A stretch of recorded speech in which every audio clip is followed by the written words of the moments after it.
When the United Healthcare CEO was murdered in December of 2024, I have to say that I honestly was not invested in the situation immediately. As more alleged details about the case started to unravel though, I found myself falling down a rabbit hole. I mean, I was already pretty radical, but now? Sorry, that's not what this video is about, and I'm not gonna get into that on YouTube of all places. I don't even talk about that shit in my home, because my mom still has Alexa plugged in.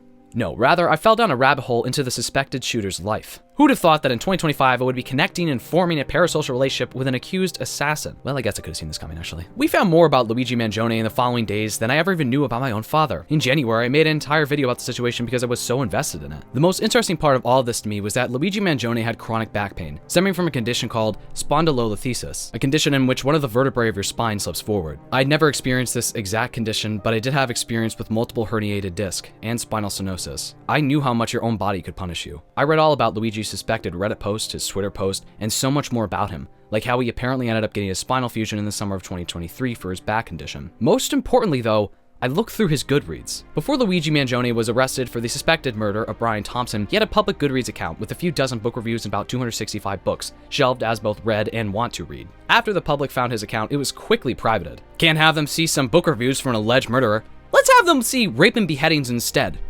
That's a direct quote from Google, actually. Since his arrest, Luigi's Goodreads has been pondered over to no end by basement dwellers, including me. Among his roughly 300 shelved books was a wide variety of genres, though only 65 of those books were marked as read. They included a lot of nonfiction, particularly self-help and health books. He read books on back pain and health, including one that I've even read myself in my endless search for answers. He read J.D. Vance's memoir, an Elon Musk biography, and multiple mathematics books. Sheldon is currently reading with 3 books: The Book Thief, How to Change Your Mind, The New Science of Psychedelics, and The Omnivore's Dilemma, A Natural History of 4 Meals. How riveting. The last quote that Luigi liked on his Goodreads account was a quote from Kurt Vonnegut Jr.'s Slaughterhouse-5, which read, "America is the wealthiest nation on earth, but its people are mainly poor, and poor Americans are urged to hate themselves.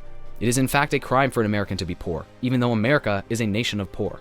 The poor mock themselves and glorify their betters. The meanest eating or drinking establishment owned by a man who is himself poor is very likely to have a sign on its wall asking this cruel question: if you're so smart, why ain't you rich?" There will also be an American flag no larger than a child's hand glued to a lollipop stick and flying from the cash register. Americans, like human beings everywhere, believe many things that are obviously untrue. The most destructive untruth is that it is very easy for any American to make money. They will not acknowledge how in fact hard money is to come by, and therefore those who have no money blame and blame and blame themselves. This inward blame has been a treasure for the rich and powerful, who have had to do less for their poor, publicly and privately, than any other ruling class since, say, Napoleonic times. Many novelties have come from America. The most startling of these, I think without precedent, is a mass undignified poor. They do not love one another because they do not love themselves. Since my video covering the United Healthcare assassination was published, Luigi Mangione's legal fund has reached well over $900,000 at the time of writing. On the Luigi Mangione Defense Fund website, you can now see his very first public statement, which reads, "I'm overwhelmed by and grateful for everyone who has written me to share their stories and express their support. Powerfully, this support has transcended political, racial, and even class divisions, as mails flooded MDC from across the country and around the globe. While it is impossible for me to reply to most letters, please know that I read every one that I receive. Thank you again for everyone who took the time to write. I look forward to hearing more in the future." He also put out a plea for fans to stop sending him so many photos. Many things have indeed changed since my last video. Although we will never know Luigi Mangione personally, there are many things that we can glean from his online presence, such as from his Goodreads. Today I will be reading 5 books from Luigi Mangione's favorites list on Goodreads, analyzing his reviews and what his choice of reading can tell us about him. Basically, I'm psychoanalyzing him. Of course, like I said, I don't know the man, so what I say about him will mostly be assumptions based off his thoughts on each book and everything else that we have learned about him since the beginning of December. Also, just to clarify, I'm not making this video because I'm a Luigi Mangione fan or supporter. That's ridiculous. I'm doing this to help others learn more about him. That's all. Dear Luigi.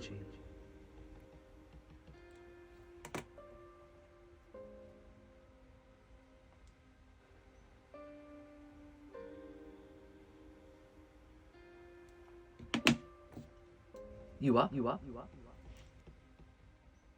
Our first book, which was actually my last because I had to do this out of order so that I could maintain what sanity I have left, is The 4-Hour Workweek. I know, it sounds ludicrous, doesn't it?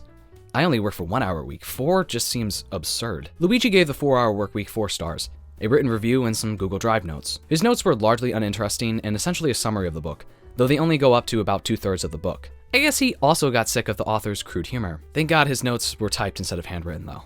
His notes that were published online about his back condition, while setting me on a months-long OCD spiral, also gave me a different kind of problem in my head. a migraine. Anyway, back to the book. The 4-Hour Workweek is about 20% useful information and 80% content that could radicalize someone into being an anti-capitalist. I don't think that the book is bad. The author does offer some genuinely good information. For example, he offers a helpful diagram on how much time you can waste by checking your email, or social media in my case, multiple times a day, instead of just one set period after you have finished your most important task. I also appreciated the journaling exercise about a third way through the book, where you write down what you dream of having, being, and doing in the next 6 to 12 months, no matter how unrealistic it is. It honestly did help me reevaluate my day-to-day actions and whether I'm doing what needs to be done in order to get me to reach my goals. I also genuinely appreciated his 80-20 mindset, since it could be applied to many things in life not related to work. Basically, the concept is get rid of 20% of things that cause you 80% of stress, or 80% of unnecessary time. Say if you have a client that causes your business 80% of your problems but only makes up 20% of your revenue, Ferris argues to just get rid of them. He also offers valuable advice on how to talk to people and how to manage a better work-life balance. While I did find this information helpful, I don't see why I had to read through a 400-page book to get 20% of good stuff. Luigi wrote in his review, "I found the 4-Hour Workweek to be an incredibly worthwhile read. It offers lots of useful advice on how to live and work, although it does have its flaws. For example, much of the content is fluff, and the backstory of the author's brain-quickened supplement company may not be particularly appealing. Additionally, the idea of working only 4 hours a week is likely an exaggeration, and the book's suggestions on traveling nomadically and capitalizing on geo-arbitrage virtual assistants may not be suitable for everyone. Regardless of these shortcomings, the book is full of wisdom. It challenges readers to question conventional wisdom, evaluate their true priorities, and determine whether their current trajectory aligns with their goals. Additionally, it provides valuable tips on optimizing daily work and life by encouraging readers to reevaluate their day-to-day processes to improve effectiveness and eliminate distractions. Overall, it challenges readers to rethink their approach on both a macro and micro level." I ended up skimming through almost an entire section of this book because of its focus on making your own business, something that I've never had an interest in doing. However, in this section, Ferris isn't just talking about making a new and innovative business. He's essentially telling readers that they should start a dropshipping business selling useless but profitable items. Honestly, the entire book is just him arguing that you should make others do all the work for you, even down to keeping up to date on current events. That's right. He literally says at one point in the book that you should make your friends summarize current events to you every day instead of just keeping up with the news yourself.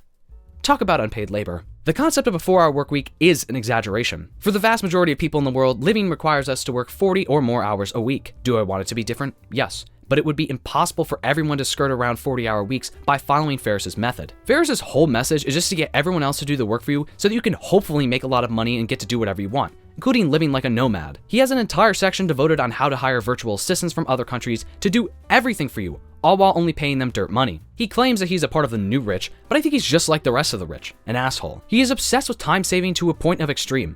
Not all that dissimilar from some other annoying entrepreneurs online. I'd be surprised if he doesn't dip his face in an ice-cold bucket of Saratoga water as well. The thing is, someone somewhere will have to do the hard labor that he's opting to not do, because apparently, he's just too important to work for himself. Ferris essentially argues for making other people do all the work so that a select few like him can travel the world while working less than 10 hours a week. This book is everything wrong with capitalism, perfectly described in his self-centered entrepreneur's own words. Tim Ferriss helped usher in an era of maximizing productivity, from outsourcing tasks to automating functions to the best way to peel a hard-boiled egg. Ferriss turned doing more by doing less, the whole optimal minimal thing, into a movement. If you want to do something, efficiency and effectiveness shouldn't always take precedence.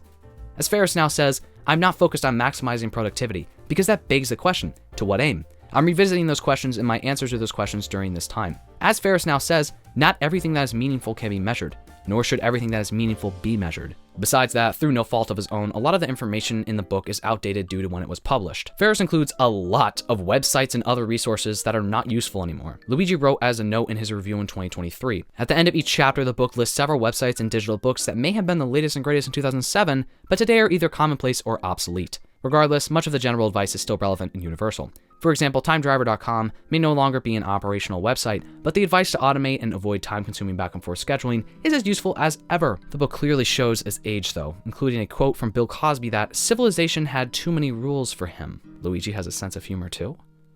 He really is a dream man. Ironically enough, the original book was published in 2007, right before the 2008 recession. Reading it now, talk about repeating history. Now, the copy of the book that I have is actually the expanded version, which was published in 2011. The new book included a few footnotes, adding details from the future author and a bit of additional content towards the end of the book, like readers' personal stories and highlights from the author's blog. In reality, most of this added no substance and really only added to the length of the book. I did appreciate Ferriss's insistence on taking initiative and traveling to various places by stretching the value of the American dollar, something that's sure to decrease within the next few years. It inspired me to try and make traveling work and to stop pushing away my life for the goal of feeding the capitalist machine. At the end of the book, Ferris includes a poem that I really like called Slow Dance. And while my summary can't capture the whole poem, it's essentially about slowing down life and enjoying what's around you. It really spoke to me and made me emotional. But the reality is that everyone doesn't get to achieve a life like that by exploiting others like Ferris argues for. We get there by ending the exploitation that we all face. It's a shame since the beginning of the book was promising. The author, however, turned out to be just like the rest of the rich. At the end of his review, Luigi wrote about a personal experience that he had, saying, "All the suggestions in this book, from questioning traditional career advice to reevaluating the minutiae of everyday living, stem from Tim's disdain for simply accepting things because that's the way they are. I believe that's why this book resonated with me so strongly, as I've shared this frame of mind since I was a kid.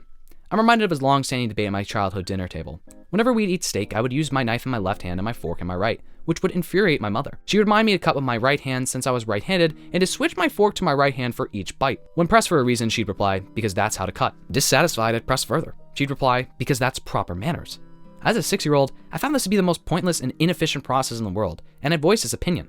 Why would I switch hands every single bite to maintain some arbitrary convention? The final reply, one day you're going to meet a nice girl, and when you go out to dinner with her, you'll need to use proper manners. My response then, and still a fundamental belief to this day, is that anyone who cares about something so small and insignificant is maybe not someone I would want to spend my time with. And of course, I do not care about things that small, Luigi." Anyway, I found this personal anecdote to be interesting. He doesn't believe in accepting things just because that's the way they are. Take that with what you will. While selecting books for this video, I tried to find ones that Luigi had extensive, positive thoughts about. At the same time, I wanted to pick up at least a few books that I thought I would enjoy reading. I'm not reading a book about arithmetic despite how much Luigi Mangione decided to gush about it. I'm not into self-torture. Atomic Habits was rated 5 stars by Luigi and shelved to his favorites, leading me to add it to my TBR list for this video, despite the fact that he provided no written review. It's clear that this book is a favorite among many. When I took it out from the library, my librarian told me that it is a really good book. It was definitely better than the werewolf horror story that she recommended to me back in January. Since it's published, Atomic Habits has become one of the best-selling self-help books on the market, therefore landing it square on my no-read list. We all make sacrifices though, so with a heavy head, I sat down and began to read this book. Within the first 10 pages, I was pretty invested. In its introduction, the author, James Clear, describes a life-changing head injury that he faced playing baseball during high school. When I read about how he nearly died, I began to cry. When he described how quickly his entire life had changed, I cried even more. I could tell this book would likely provide some use to me, unlike the books I subjected myself to reading during my video on Colleen Hoover. I immediately related to the author's struggle of attempting to build yourself back from square one after a serious injury.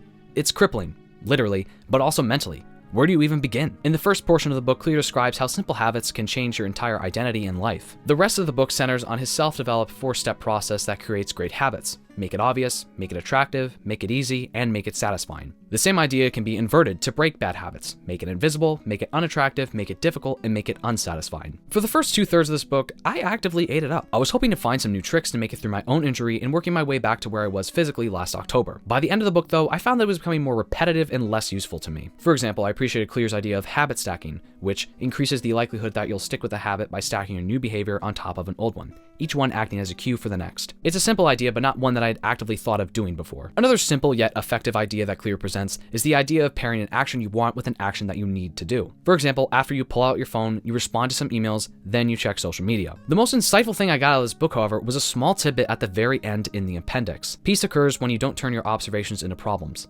If you do not desire to act on what you observe, then you are at peace. As someone who is extremely obsessive compulsive, this is what I've been trying to achieve, but I've never heard it been put in such plain words. What I'm trying to say is that most of this book was stuff that I had already been doing without realizing, or without having an accurate terminology to describe it. Maybe that's why I'm so good at imitating the mailman from Majora's Mask so accurately. I also wouldn't flee from something crashing into the earth either if it wasn't on my schedule. I did appreciate how clearly the author described everything. Instead of being drowned in science bullshit, he offered simple explanations to provide tangible solutions to the general population. I'm not the general population though. I'm a freak who tracks everything. If I ever need an alibi, my journals would suffice.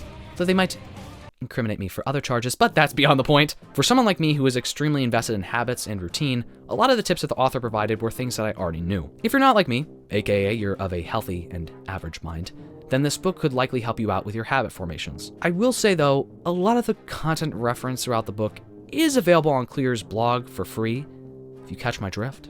The only real issues that I had with the book was that some of the content was a little outdated due to the publishing date, and also could not be relatable or useful to some subsets of the population. I don't want to be all, what about me though? Let's bring this conversation back to Luigi. After reading this book, all this really tells me about him is that he likes self-torture. Why else would he choose to read a self-help book?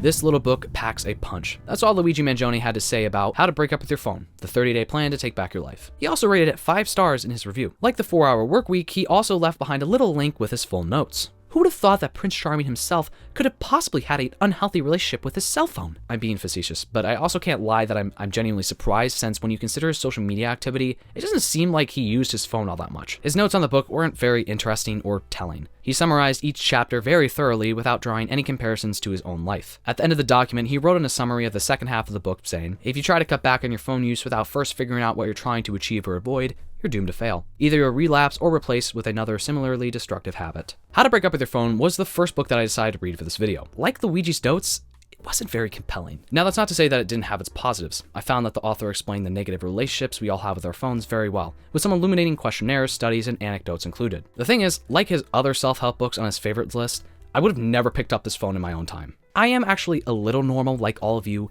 and have a bad relationship with my phone, but I would have never categorized myself as someone who is addicted. My screen time would probably be an hour and a half on average if it wasn't for the fact that I have to use it to post, edit. How else would I get those engaging captions everyone else uses if I didn't run my short videos through CapCut and scroll in order to do work? Half of the screen time I spend on my phone is passive, since I leave YouTube open in the background often. The time spent by me actually scrolling is probably 20 minutes a day or less. At the same time though, I have talked extensively in the past and in this video about my obsessive compulsive habits. I kind of fucking hate having a phone sometimes, since it's really easy for me to doom scroll on Reddit about whatever issue I may be plagued with, leading me down an endless obsession spiral that I'm unable to get out of for days sometimes. When I force myself to not use my phone, I almost always feel better. Moreover, when my only option for doom scrolling is on my computer, I'm much less likely to engage in it, since I don't carry this huge fucking thing around in my back pocket 24/7. After reading this book, I was forced to analyze my relationship with my phone in stark terms. The author says, the problem isn't smartphones themselves, the problem is our relationships with them. Why do I need to check my phone as soon as I wake up? Why do I need to open it every 20 minutes when I'm engaged in something else just to see that literally no one has texted me? After reading this book, I finally deleted some apps off my phone that serve little to no purpose. The first half of this book explains why phones are bad for our brains. That statement isn't really anything new. I know Mark spies on me. I know that social media is not fulfilling most of the time. I know that phones worsen our attention spans. It wasn't anything revolutionary. Granted, this book was released in 2018, and at the time, I don't doubt that this information was shocking to people reading it. The second half of the book is the actual breakup part, where the author gives a 30-day plan to help someone break up with their phone. It's not really an actual breakup in the sense that you never use your phone again. It's more of a way for you to distance yourself from your phone and analyze your unhealthy behaviors regarding it. Now, I didn't strictly follow this plan, but I do think that if you are seriously negatively impacted by your relationship with your phone, then you should check it out. Again, this wasn't the kind of book that was life-changing for me, and I don't see myself revisiting it again. I wish that we could have heard more of Luigi Mangione's thoughts on the book, more than just some summaries of each chapter. I wonder why he felt like this book was worthy of a 5-star rating. Of course, I don't think an alleged CEO assassin reading a book about how bad cell phones are for you is something that really needs to be heavily analyzed. However, I do think that my mom's relationship with her phone does. I actually think I'm going to give her this book to read next. Brave New World left me conflicted more than any other book on this list. Although, as of writing this portion, I hadn't read the Unabomber's Manifesto yet. Luigi Mangione didn't write an actual review of this book in the strictest terms. Instead, he included a few quotes from the book alongside his 5-star rating, which I'll go over with added context. Originally published in 1932, Brave New World is a classic dystopian novel where the population isn't controlled by a government, despite their resistance to that control. Instead, the population in this book is controlled by a totalitarian regime, decidedly by their own free will. The author Aldous Huxley wrote in his foreword to the 1946 edition of the book, "A really efficient totalitarian state will be one in which the all-powerful executive of political bosses and their army of managers controlled a population of slaves who do not have to be coerced, because they love their servitude." Many readers have commonly compared Brave New World's society to 1984's, saying, 1984 shows you a world where you are forbidden to read a book, and Brave New World shows you one where you are manipulated into not bothering to read it in the first place. Essentially, the people in Brave New World take drugs to get rid of all their unpleasurable thoughts, have mindless sex, and overconsume new products in order to get their next dopamine hit. That last one sounds very familiar, doesn't it? It's all very disturbing, especially when you consider the fact that humans in this book are bred in laboratories, conditioned to be content in certain social caste. Babies are electrocuted in order to condition them into hating things like books and flowers. Children are encouraged to have erotic play with one another from a young age. At one point in the book, the controller even says, "You can't consume much if you sit still and read books." All of that is disturbing enough, but the worst part of this book by far was when a bunch of people began chanting "orgy porgy" before engaging in group sex. Listen, I watch a lot of porn, but even I was traumatized at that.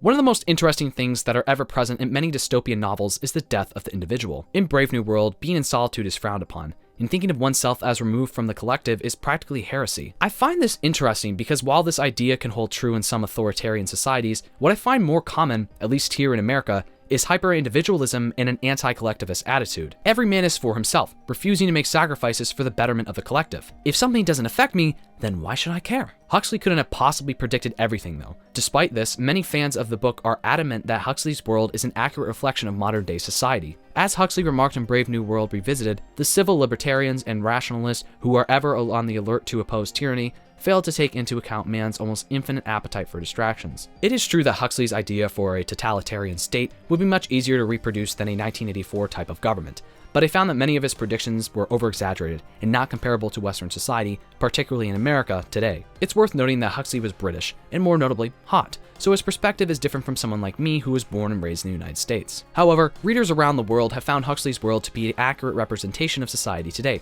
regardless of country, and I can't help but disagree. Again, my feelings are very mixed on this part of the book. For instance, the concept that people are brainwashed into buying the newest thing in order to satisfy themselves is not lost on me. This is wholly accurate to the hyper-consumer society that we live in. In Brave New World, there is no religion. Instead, its people worship Henry Ford, who famously invented the assembly line, meaning quicker production and more new junk. One glance at the Sheehan Hall hashtag and this prediction of his has quite notably come true. People are pushed to mindlessly spend and never use old things. Why? Well, because they're old. Books like the Bible, too, are too old, and therefore, in this world, removed from society. Parts of this book also touch on an anti-intellectualist sentiment, which has for a while now been present in Western society. Anti-intellectualism is the key to an authoritarian regime where the people are 100% controlled. If you can find a way to discredit someone who studied Nazi Germany for decades, then you can find a way to denounce their warnings about America entering a Fourth Reich as hogwash. Where the author started to lose me, though, was his ideas about society becoming over-medicated and sex-obsessed. Now, there is definitely an argument to be made about our country becoming over-medicated. This concept doesn't even have to be taken that literally. Overly medicated could also be about being sedated by quickly consumable content like TikToks or other low quality and low effort content. Distracting the common man with pleasure seems like an easy way to assert power over him. However, the sex-obsessed part of this book is what really got me. In a bad way. America has always widely valued traditional families and sex with intent. We're literally a Christian government. While I do think that at times society can feel a bit sex-obsessed, I don't think that a future where we're all having huge orgies with one another in order to be satisfied into servitude is realistic. Even the over-medication part of the book, it doesn't ring entirely true. As we're seeing a bigger anti-vaccine push than ever before, and a belief that modern medicine has done more harm than good, held by some of our top government officials, it's hard to see a future or even a present where people have no individualism and are high and fucking each other all the time. Then again, in Huxley's world, people are conditioned, without realizing it, to be satisfied with their roles in society. Were we to take a turn like that, a lot of us probably wouldn't even realize. Despite my criticisms, I did find one aspect of this book to be very interesting: the exploration of humanity. To an untrained reader, one might come away from this book thinking that this world is a utopia. People are happy all the time, there's no getting old, no illness or dissatisfaction. What could be wrong with that? It kind of reminds me of the movie Eternal Sunshine of the Spotless Mind, where people can remove memories of their relationships after a breakup. However, isn't our suffering part of what makes us human, though? Acting as an antagonist to the utopia of Brave New World, John, described as the savage, due to his decision to live in a tribe free of mind-numbing drugs and humans being bred in labs, poses this question to the controller. But I like the inconveniences. We don't, said the controller.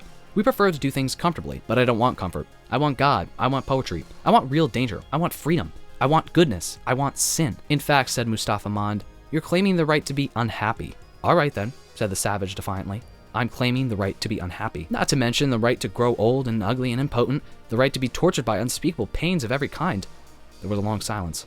I claim them all, said the savage at last. Luigi Mangione even quoted part of this longer conversation in his review, along with another one of my favorite quotes from the book. Actual happiness always looks pretty squalid in comparison with the overcompensations for misery. And of course, stability isn't nearly as spectacular as instability, and being contented has none of the glamour of a good fight against misfortune, one of the picturesqueness of a struggle with temptation, or a fatal overthrow by passion or doubt. Happiness is never grand. In my opinion, the discussion of humanity is the most intriguing part of this book, not necessarily its dystopian world, although they were obviously tied together. At one point towards the end, when John's mother, Linda, dies, he begins screaming and crying in the hospital. A nurse who is conditioning children to death has an inner thought that reads, undoing all their wholesome death conditioning with this disgusting outcry, as though death were something terrible, as though anyone mattered as much as that. This is one of the clearest examples of how this society has been dehumanized. Death is one of the only things that is unavoidable in life. Well, and taxes, and there's one that I'd have better luck trying to skirt around. Death. Death is part of what makes us human. It gives us a reason to live. What is the point in living if you're not even allowed to feel emotion when someone you love dies? Living through hardship is interesting, and learning to move forward in spite of it is part of our humanity. Clearly, Luigi Mangione connected to this book on a human level as well. He rated it 5 stars. I only rated it 3. I'm sorry! I just didn't connect to the book's dystopian future. I'm sure I'll get someone commenting saying that I misunderstood the whole book and that in reality, we are living in a brave new world. Maybe it's just because I'm not well educated like Luigi Mangione. If only I was born rich. Nope. Instead, I was born into a lower middle class household, unlikely to gain any real monetary wealth in my lifetime. Wait a minute.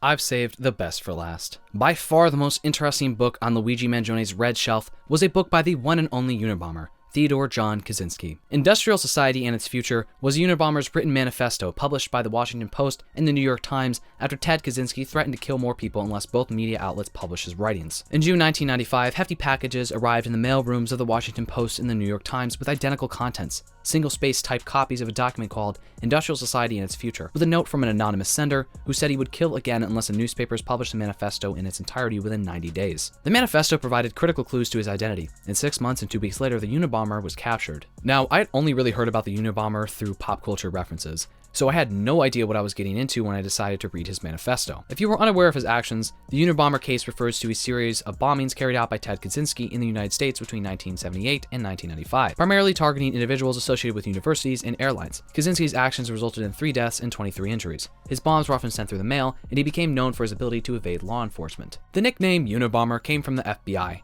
and combined his primary targets and method of attack together. UN for universities, A for airlines, and bomb for, well, the bombs. After he was captured, he pleaded guilty, adamantly showing no remorse for his actions, and was sentenced to life in prison without parole. In 2023, he committed suicide while in prison. Kaczynski's life objectively was pretty depressing, and some aspects were not too dissimilar to Luigi Mangione's. He scored a 157 on an IQ test when he was 10 years old, leading him to skip 6th grade and graduate from high school at the age of 15, starting his higher education at Harvard at only 16 years old. He went on to get a PhD in mathematics. I find Kaczynski's life to be somewhat similar to Luigi Mangione, who graduated valedictorian in high school and cum laude from the University of Pennsylvania with a minor in mathematics and a graduate curriculum centering around artificial intelligence. In the 70s, Kaczynski moved to a cabin in the woods without plumbing or electric. This is where his primary motivation for the bombings start to shine through.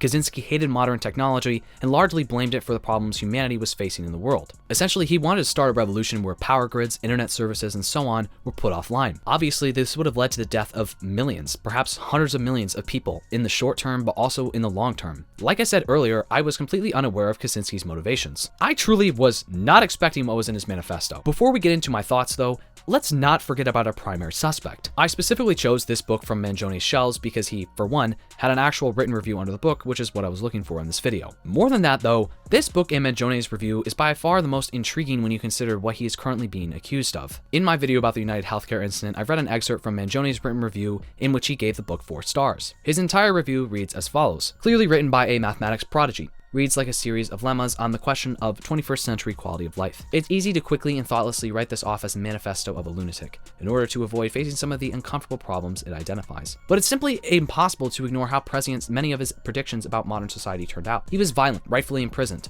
who maimed innocent people. While these actions tend to be characterized as those of the crazy Luddite, however, they're more accurately seen as those of an extreme political revolutionary. What is more interesting, though, is that Mangione went on to quote another person's review of the book, saying, "A take I found online that I think is interesting. Quote, had the balls to recognize that peaceful protest has gotten us absolutely nowhere, and at the end of the day, he's probably right. Oil barons haven't listened to any environmentalist, but they feared him. When all other forms of communication fail, violence is necessary to survive. You may not like his methods, but to see things from his perspective, it's not terrorism, it's war and revolution. Fossil fuel companies actively suppress anything that stands in their way, and within a generation or two, it will begin costing human lives by greater and greater magnitudes until the Earth is just a flaming ball orbiting third from the sun. Peaceful protest isn't possible in the current system, so how long until we recognize that violence against those who lead us to such destruction is justified as self-defense? These companies don't care about you, or your kids, or your grandkids. They have zero qualms about burning down the planet for a buck. So why should we have any qualms about burning them down to survive? We're animals just like everything else on this planet, except we've forgotten the law of the jungle and bend over for our overlords when any animal will recognize a threat and fight to the death for their survival. Violence never solved anything is a statement uttered by cowards and predators. YouTube, I just read that for educational purposes. Of course, reading a book doesn't mean that you agree with the author's actions or even their words. Plenty of historians have read Mein Kampf. That doesn't mean that they like the Third Reich. Probably. We, as a society, should have the freedom to read anything we wish, no matter how wrong it may be. A common argument from people who rejected the manifesto's publication was that it could inspire copycats. I find this to be a pretty piss-poor argument. Kaczynski's actions are a piece of history, and we deserve to be able to read and understand his motivations and beliefs, however incorrect they may be. People don't need to read a book to be inspired to act violently. They only need to open up Reddit or something of the like. Furthermore, if someone were to come out of reading this book agreeing with Kaczynski to the point of imitating his actions, we shouldn't blame the availability of the book. We should instead question why this person was so moved by this manifesto alone. What did they read that moved them to act in that way? I've seen some argue that Luigi Mangione could have allegedly been inspired by Kaczynski's writings, and also comparing their actions, like how there were words written on the bullet casings that Mangione allegedly used, similar to how there was writing on Kaczynski's bombs. To me though, especially when you consider what is actually written in industrial society and its future, murdering an insurance CEO is vastly different from murdering college professors. Take that with what you will. Kaczynski's manifesto is far from the writings of a crazy lunatic. In all actuality, his actions, despite how violent they were, perfectly line up with his beliefs. The book itself is easily digestible as it is written in a numbered paragraph format divided into separate sections. That being said, Kaczynski's ideology was far from sensible or organized. In fact, it was one of the most contradictory things I have ever read. In the very first paragraph, he says, "The Industrial Revolution and its consequences have been a disaster for the human race. They have greatly increased the life expectancy of those of us who live in advanced countries, but they have destabilized society, have made life unfulfilling, have subjected human beings to indignities, have led to widespread psychological suffering, in the third world to physical suffering as well, and have inflicted severe damage on the natural world. The continued development of technology will worsen the situation." As an environmentalist, a country bumpkin, an anti-capitalist, and someone who strongly believes in anti-consumption, I was immediately drawn in. I thought maybe, despite the murder, I would find myself agreeing with this man. It's true that we in wealthier countries benefit off the exploitation and brutalization of those in less privileged countries. The very fact that most of us in America can go to any Walmart and have almost anything we desire right at our very fingertips should be sickening to most people. It also goes without saying that the planet and its ecosystem has greatly suffered from our exploitation of it. To a certain extent, the continued development of technology will worsen the situation,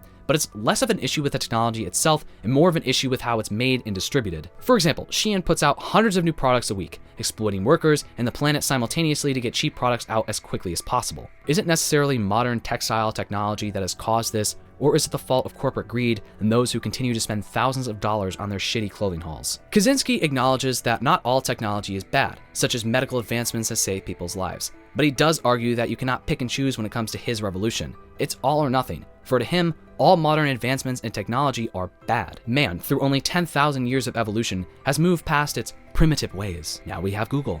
Yay.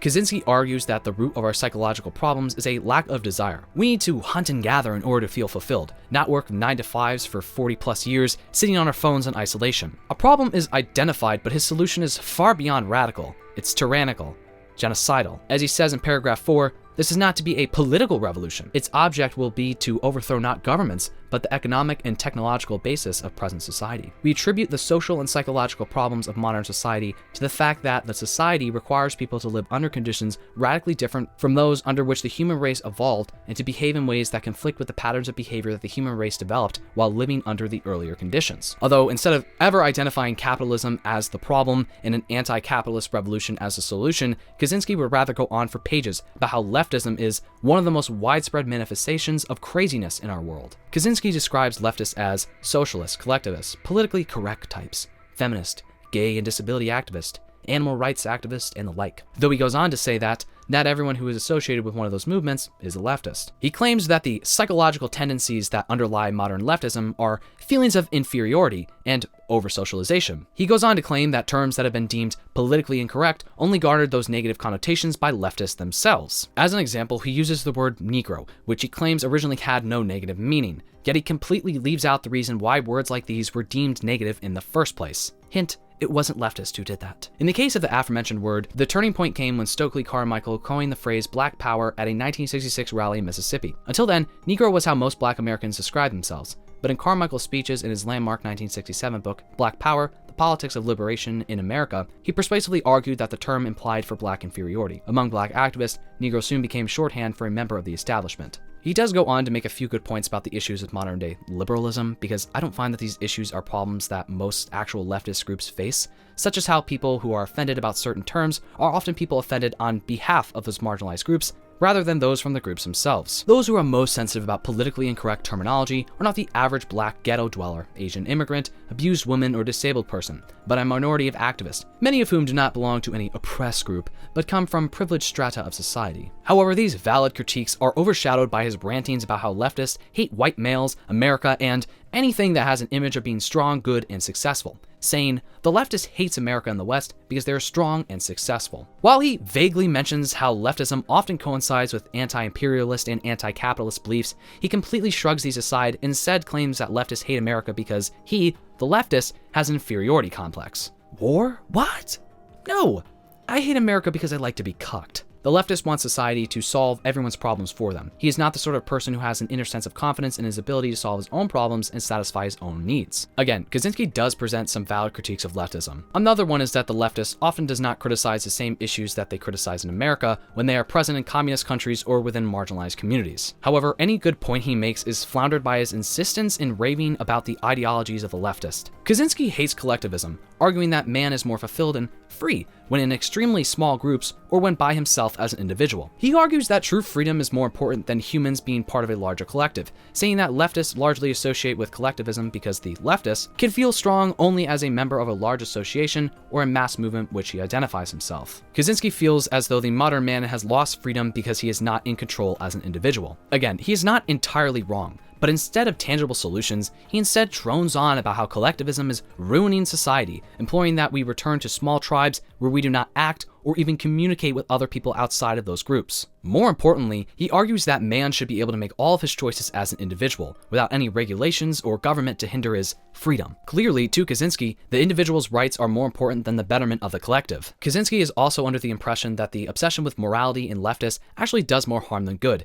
to a point where they don't even allow themselves to have impure thoughts. Generally speaking, I agree with his sentiment, but I fail to understand how this is related at all to his main belief, that industrial society is making humanity worse off. His beliefs expressed throughout this manifesto are already ideas that I mostly disagree with, but when you add on his complaints about leftist ideologies that lack any real substance or factual basis, he really loses me. Towards the end of the book, he again brings up leftism, saying the leftist is motivated less by distress at society's ills than by the need to satisfy his drive for power by imposing his solutions on society, and that, for them, the drive for power has only one morally acceptable outlet, and that is in the struggle to impose their morality on everyone. I mean, he's not wrong. I do crave power in the form of sexual relationships. He does admit that these are not accurate depictions of everyone who is a leftist, but that it is a rough indication of the general tendency of leftism. Great. Glad he put that in. His disdain for leftism seems completely antithetical to his beliefs that industrial society is harming our people and planet. For Kaczynski does not mention capitalism at all, except when he is blaming the entirety of the world's problems on the very small minority of leftists. I mean, seriously, there is such a small amount of people in this world who are true leftists. It's not a popular ideology by any means. I just don't understand how someone can hate industrialism so much, but not once criticize the exploitative system that has brought society to this breaking point. Although he does mention aspects of the economy, saying, take our environmental problems, for example. Here the conflict of values is straightforward. Economic expedience now versus saving some of our natural resources for our children. But he never mentions capitalism by name except for when he's criticizing leftists. His criticism for leftists isn't completely without reason. His diagnoses of the leftists aligns with his theory about how the modern man feels powerless in our industrial society. However, I do think that his points would have been a lot stronger and concise if he had left out these sections about leftism. The entire manifesto is filled with anti-intellectualist talking points. At one point, he complains about how child experts have attempted to tell parents how to raise their children, to the point of telling them that they shouldn't spank their children. Oh no. The horror. The system has to force people to behave in ways that are increasingly remote from the natural pattern of human behavior. For example, the system needs scientists, mathematicians, and engineers. It can't function without them, so heavy pressure is put on children to excel in these fields. It isn't natural for an adolescent human being to spend the bulk of his time sitting at a desk absorbed in study. In our society, children are pushed into studying technical subjects, which most do grudgingly. Ted clearly never learned what projection was. His entire manifesto is filled with confusing messaging. He says in paragraph 120 that the concept of mental health in our society is defined largely by the extent to which an individual behaves in accord with the needs of the system and does so without showing signs of distress. Yes, finally, something that makes sense. As an autistic person, I do seriously struggle with being engaged in work for 8 hours every day, and I get burnt out really easily. Surely the solution is moving to a place where we don't force people to work every day of their lives until they die, right? Capitalism is the problem, right? Oh my fucking god. At one point, he criticizes the car economy, but says the solution is living in small, isolated communities rather than the government providing better infrastructure to incentivize other forms of travel. In essence, the only way to fix our reliability on cars would be to regress to the time of the Puritans, where it took months to travel across states. In fact, he seems to have a particular disdain for public transport. I guess buses hinder our freedom too. A lot of Kaczynski's points are eerily similar to Brave New World's dystopia. In paragraph 147, he says, most modern men must be constantly occupied or entertained, otherwise they get bored, i.e. they get fidgety, uneasy, irritable. This point is very similar to the people in Brave New World, who seek meaningless consumption, media, and relationships in order to be constantly entertained. He furthers the comparisons later on, saying in the notes of the book that those who are tending towards depression seek pleasure as an antidote, hence insatiable hedonism and excessive sex, with perversions as a mean of getting new kicks. Boredom too tends to cause excessive pleasure-seeking, since, lacking other goals, people often use pleasure as a goal. Again, you cannot help but compare his qualms to Brave New World. In fact, in paragraph 170, he mentions Brave New World by name. It's no surprise that Mangione liked this manifesto then, since Brave New World was one of his highest-rated novels. More than that, what I also find interesting about industrial society and its future is the fact that Kaczynski doesn't really fit neatly into one political or social ideology. While the bulk of this book sounds like eco-fascist propaganda, it's clear that his beliefs do not easily fall within one side or another. In fact, his work has been propagated by both liberals and conservatives over the years, since no matter who you are, you're likely to agree with at least some of the arguments that he makes. In my opinion though, the only person who would really agree with a majority of this book is a very specific kind of ultra-traditionalist conservative. At one point he says, it is true that not all was sweetness and light in primitive societies. Transsexuality was fairly common among some of the American Indian tribes. Oh no. Not the transgenders! Kaczynski was not all that sympathetic to conservatives either though. Within the notes he says that they are just taking the average man for a sucker, exploiting the resentment of big government to promote the power of big business. A good take if I've ever heard one. At another point in the 50th paragraph he says, the conservatives are fools. They whine about the decay of traditional values, yet they enthusiastically support technological progress and economic growth. Apparently, it never occurs to them that you can't make rapid, drastic changes in the technology and the economy of a society without causing rapid changes in all other aspects of the society as well, and that such a rapid change inevitably breaks down traditional values. Again, the Unabomber's thoughts are not all that different from Mangione's in the sense that they don't perfectly align with one specific group. I've seen many people try to disavow Luigi Mangione's reputation by pointing to the fact that he liked a tweet including a Tucker Carlson clip, or pointing to how he read a biography about Elon Musk, or that he wanted to read a book that's very popular within libertarian circles. The thing is, just because someone has mixed views, it doesn't mean that you should completely write them off. In the manifesto that was allegedly written by Mangione, he made valid points that people on every side of the aisle agreed with. I don't care if he held some libertarian beliefs. Like most of us, Luigi Mangione could not be so easily boxed in. I mean, I'm a radical who prefers rural areas, who likes hunting, who likes guns, and who jokes about saying slurs sometimes. What am I? Actually, don't answer that. If you would have told me a year ago that I'd be reading the Unabomber's manifesto, I would have laughed in your face. Now I'm thinking of taking it a step further. Fuck it. I might just read Osama bin Laden's manifesto. Why not? I'm on every watch list already. What can we tell about Luigi Mangione's reading history? Well, he has a diverse range of interests, that's for sure, with most of his reading history being littered with terrifyingly boring self-help books. Luigi Mangione is clearly very intelligent with viewpoints that don't fit neatly into any box. What I found most interesting making this video though is that we do not have the same reading taste at all. I mean, maybe we really aren't meant to be. Luigi, if you're watching this, could I introduce you to a genre called fantasy? For example, I just finished reading this book the other day about how a hilariously funny recluse helps an accused murderer escape prison. I don't know. It's just a thought. Alright, well that's it for me and that's it for this video. I've been working on this video since the beginning of January. By the way, it's all documented on my Patreon, so if you want to check that out, link is down below. Anyway, seriously though, I have been working on this video for a while, just because it took me a while to read all the books, but I had a lot of fun making this video. I really hope that this video does well, and I hope that you all like the video too. What I'm trying to say is I put a lot of work into this video. It took a lot of time, and I really do genuinely hope that you all enjoyed this video. Let me know if you read any of these books. Let me know what you think about Luigi Mangione's reading taste.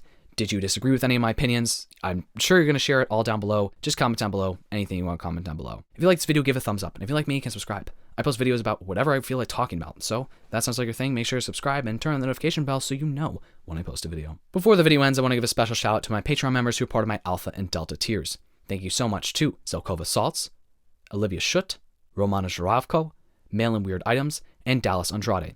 Thank you so much, truly, for your continued support. It means so much to me. I really appreciate you guys continuing to support me. Thank you so much to all of my Patreon members. Anyway, like I said, I really hope you all enjoyed this video, but more importantly than that, I really hope I see you in the next video. better see you in the next video. You'll be there, right?